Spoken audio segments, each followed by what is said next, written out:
This educational video is provided by Magee Rehabilitation, Jefferson Health System, through a grant funded by the Kessler Foundation. My name is Magee. I am a T6 complete paraplegic.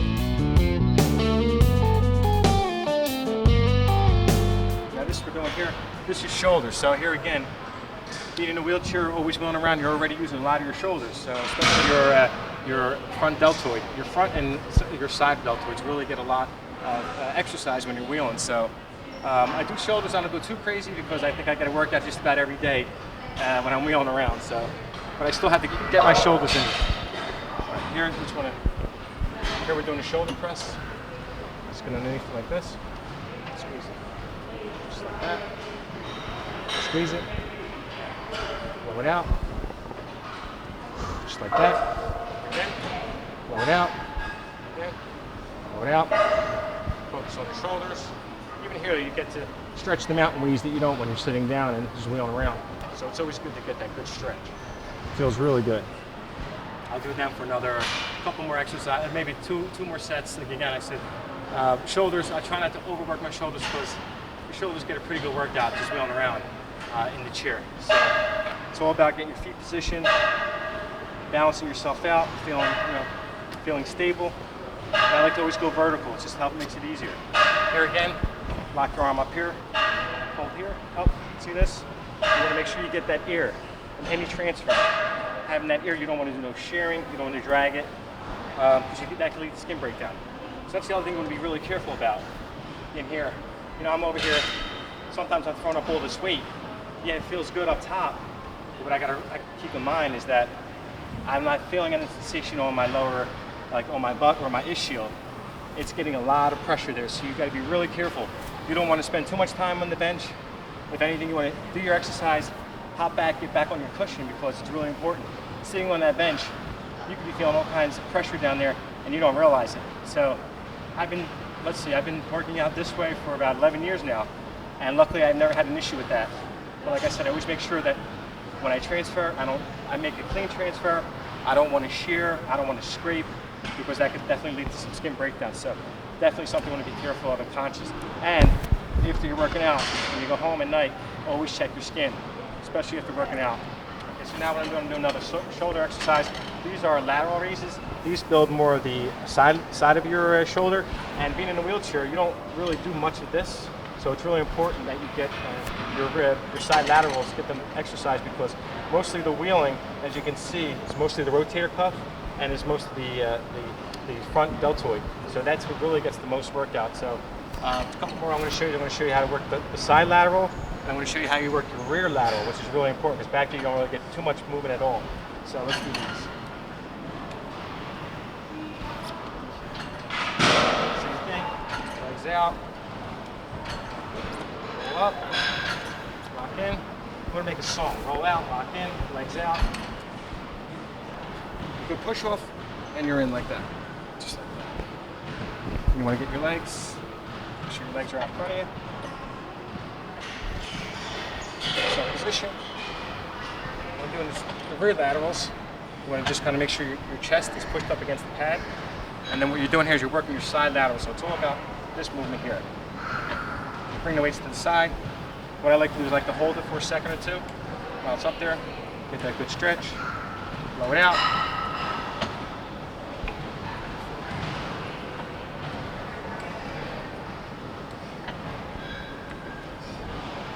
More. Don't let your neck wander. You can pull a muscle in your neck real easily, and you can either pull something in your neck or pull something in your back. So it's really important to stay stable and straight. Try not to do too much movement and focus on the movement when you're doing it, so that way you avoid injury. All right, now what I'm going to do is some rear laterals. Like I was saying earlier, it's really important to get your rear laterals because most of the wheeling you're doing in a wheelchair is working mostly your front deltoid, and it's giving that posture where you're kind of leaning. And as you can see, just by me myself, I have a much more bigger front shoulder than I do than my rear. So, but I always make sure that I work my rear shoulder so that way it kind of balances out. So that way my posture is more like this rather than this. you find yourself, as the day goes on, you'll find yourself sinking down, and your posture really gets starting to get compensated. So what you want to do is you always want to be cognizant of that. And you always want to make sure that your shoulders back, and arch it a little bit, so that way you keep your posture. All right, so and then doing these also help that, which is the rear. So what I'm going to do is I want to set this up. This was set up for 5. So I pull this down.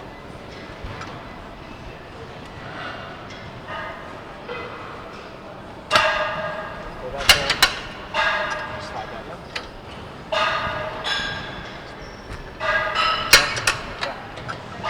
And slide it up. There you go. Perfect. That. Then you want to get over here and put your weight on there. I would go 115. There you go.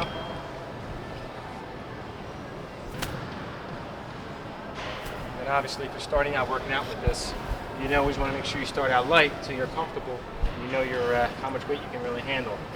You got to progressively put the weight on. You can't just jump in there and expect to do all this weight. It just won't happen. All right, same thing. You get in here like this. Hold on. Transferring. Like I've been doing all the exercises you can. If you need to have the strap on, you can use the strap. But I'm okay, so I don't need the strap. So now, with these, what you want to do is you want to just kind of hold them here. Or actually go inside here. Now you're working that rear lats. Your rear delts. And back here, this feels really good. You can stretch it out.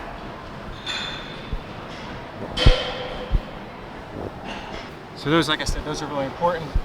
They work the rear of your delts, and you don't really get a chance to work them too hard, especially when you're wheeling around. So it's really important to get them in. I try to do like 3 to 4 sets of those.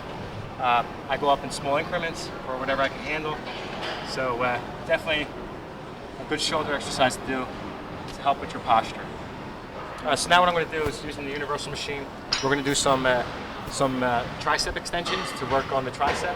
So what I like to do is I like to just go to the universal machine, find a weight that I'm comfortable with. And usually what I try to do is just try and lean into it a little bit. You get the support that I need, hold on if I could, and then you just bring it down like this. And what you're doing here is you're working your tricep. So what you want to do is you want to make sure you got control of it. You don't want to be bringing your arm up and down. It's all about the tricep movement, just like this. You just want to kind of bring it up, extend that tricep just like that. That's what you want to do. You're just working your tricep. Now what I got to do is I got to switch it up. So this side, do the right, and then we do the left. Okay, the same thing. Just lock in there like this. Lock up. And then you want to go this side, just like that. Same thing. Just go into your left arm.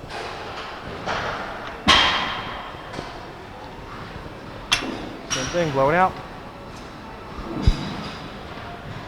You use a lot of your tricep when you're in a wheelchair because you're using it to transfer also. You are using your tricep a lot. So that's the other thing too, is when you're doing these, you probably already have a pretty strong tricep just from transferring because you're using mostly your tricep movement for that. So what I'm going to do now is I'm going to demonstrate doing some biceps. And here's an example of the machine that actually, because of my level of injury and I'm higher injury, I don't have too much of that balance or that stability in my waist. This machine, I'll give you a demonstration that if I was to do it normally, I would probably lose my balance and I would start leaning forward. So what I want to do is just a bicep curl. See how I'm kind of exerting myself out, losing my balance? You don't want that. So what I would do is, instead of doing 2 arms, do 1 arm at a time. Use this arm to stabilize yourself, and then bingo, there you go.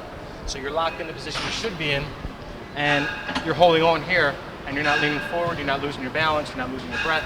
So that's what you want to do. You want to just keep it like that. Keep your arm back, focus on your bicep. You're locked in, so you're not going anywhere.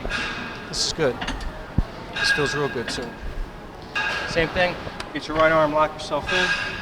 And here is a demonstration where the machine actually might not have worked for me, but you figure out as you go, you improvise, and you figure out ways to make it work. So this worked out okay, and this actually feels really good. Same thing, you want to keep your shoulders back, keep your posture up, and work your bicep. With the free weights, obviously, the heavier you go, the harder it's going to be for you to pull off the rack, depending on what level of injury you are. So for me, I could probably only go to maybe 25 or 30, and the other thing is you have to be careful if you're going to put it on your lap to transfer over. you don't want to be having all this heavy weight on your leg. So I'll just demonstrate with something I can more or less handle. It's not that bad, but you want to just maybe try and rest on your leg. Just be careful where you're resting it. And here again, you know, this isn't the probably smartest thing to do, but it's what we have to do. So you kind of swing around here. Then you want to just get in here like this. And then you're going to grab your weight. Here's where you're leveraging the bench to give yourself nice stability for your bicep.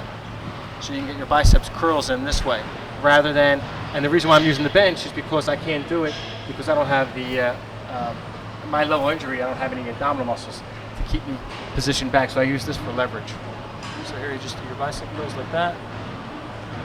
A couple more. And get one more of these. And then now for this, the tricky part is transferring it to the other arm. Just let it rest there. Spin yourself around. This way. Get your chair parked up as close as you can. And then here you want to just grab it and you want to switch your arms up. Same thing. Just bring it down like this. And here you can always hold the on here to keep yourself supported. And then get some more biceps like that. Just like that. And then technically what I usually do is if I have a partner, I stay here and he hands me the heavier weight. Because once you go beyond 25, 30 pounds, it probably gets a little bit harder for you to want to maneuver the weight to bring it on your lap or bring it up here and try to hand it to yourself. So you could definitely injure yourself. So something else that I've learned too, being in the gym, I'm pretty much the first person to say, hey buddy, can I get a spot? Or hey, do you mind helping me out, handing me a weight? Do you mind putting these weights on? So I'm the first person to engage fellow gym members to just give me some help. And half the time they're more than willing to help you. So don't feel ashamed or shy to say, hey, do you mind handing me this weight? People see the position you're in, they see the condition that you're in, and to be quite honest with you, they're just thrilled and so inspired and motivated seeing you in the gym. So they'd be delighted to help you. And again, here's with the partner, because obviously putting the weight on the bench is pretty difficult, and to have to get the weight loaded up and get it on the ring, it's almost nearly impossible. So these are exercises that you can do with a partner. So what I normally do is I just roll up to the bench like this, and then I'm going to transfer into it. And you hold on here, and again with your left arm, push it up and down, just like that. So now we're in the bench. Now for me, my level of injury, not having back support is a challenge because I rely on my back because my level of injury is just below my chest. Now without having back support, there's a tendency that I could just either fall back or fall forward. So, so this position's okay, getting down is okay, but without having a partner here, if I'm back, there's really no way for me to get up. So, so you have to be really careful with that. That's why it's good to have someone there to give you a spot. So let me just demonstrate again.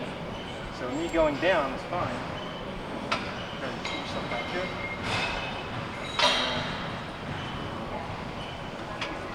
Just make sure you don't want to make sure you don't bang your head when you're going down either. So you want to just kind of there you go. Now obviously, if there's weight on the bench, that's fine. What else I normally do is here's where my strap comes in handy, where I'll just get my strap, make sure I'm locked into the bench, and then obviously there'd be more weight on the bar, and then I could just pretty much get the bar up like this, and I can do my weight, just like that. You do your normal bench press. So that's fine. You know, you can do this, lift the weight up. Now the challenging part is, because of my level of injury, there's really no way for me to get up. I don't have the stomach muscles. I can't pull myself up at all. So here's where it's good to have a partner. Just give them an arm, they pull you up. Ready? 1, 2, and bingo. See that? So that's good to see. Now that's how easy. All you need is that little bit of a nudge, but without it, there's really no way to get up. So that's something you have to be taking into consideration when you're doing the free weights, is that even when you're sitting in a position in a chair, so let's just say I'm doing biceps right now and I'm in one of them incline benches, and there I am with all those dumbbells in front of me. How are they going to get to me? I have to have somebody here that can either hand them to me, or I can do is I can position smaller ones on the floor that I can manage myself. So, you know, there's always a way that you can just keep the way you set it up, it should be fine. So, lock it up. There. here, lean into it, get your arm locked here, and 1, 2, up and over. So I found that, being in the wheelchair and being able to still, due to my injury, I'm still able to work out, which I was very grateful for. It just makes a world of difference because, again, it helps maintain, the condition that I am, being in a wheelchair, and it prevents me from, being overweight, prevents me from, I keep using my muscles. I don't want them to atrophy. And, the muscles you don't use, they become atrophy, and then when you go to use them, you have to work that much harder to try to get them in shape. So working out to me and having a healthy lifestyle that involves fitness and diet was a really important thing for me. And I want to make sure that I keep doing that, and I made it part of my life.